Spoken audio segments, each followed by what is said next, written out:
जैसे किसी ने प्रश्न लिखा था कि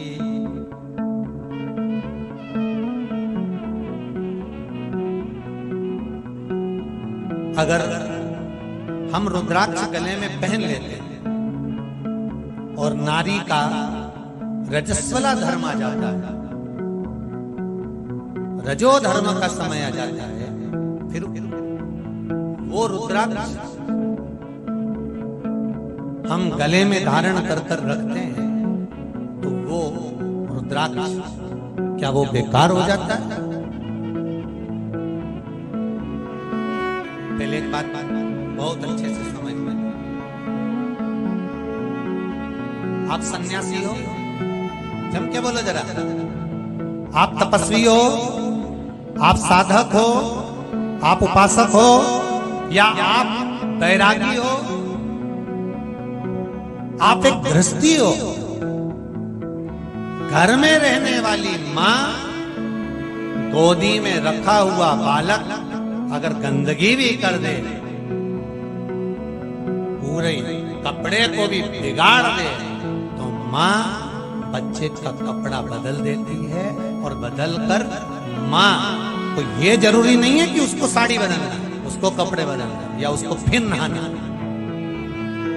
बच्चा जब गोदी में होता है तो मां की गोद में कितनी बार भी गंदगी कर दे, फिर मां अपने कपड़े बार बार नहीं बदलती, उसी कपड़े से काम करती रहती है, उसी कपड़े से सेवा करती रहती है, उसी कपड़े से भगवान का पूजन भी करेगी तो भगवान स्वीकार करेगा। क्योंकि मातृत्व के लिए, मां के लिए, नारी के लिए छोड़ दिया गया है कि तुम पर हाँ, आप अगर पूजन करने बैठ रही हो तो आपको ये 7 दिन पूजन नहीं करना।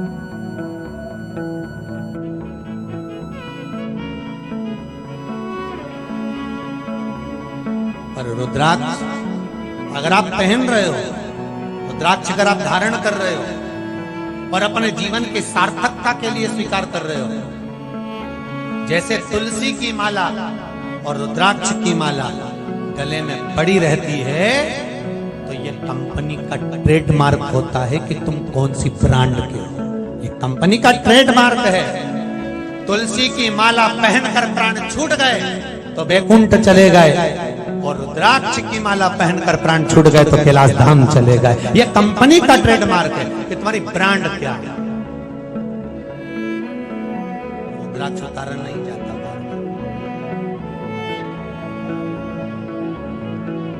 भगवान शिव की भक्ति करो तो जैसे बालक माता की गोद में होता है और वो गंदगी कर रहा है, कुछ कपड़ों को उसने बिगाड़ दिया, उसमें दोष नहीं है।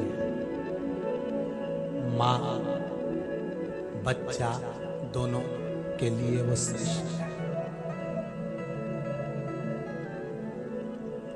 उसी तरह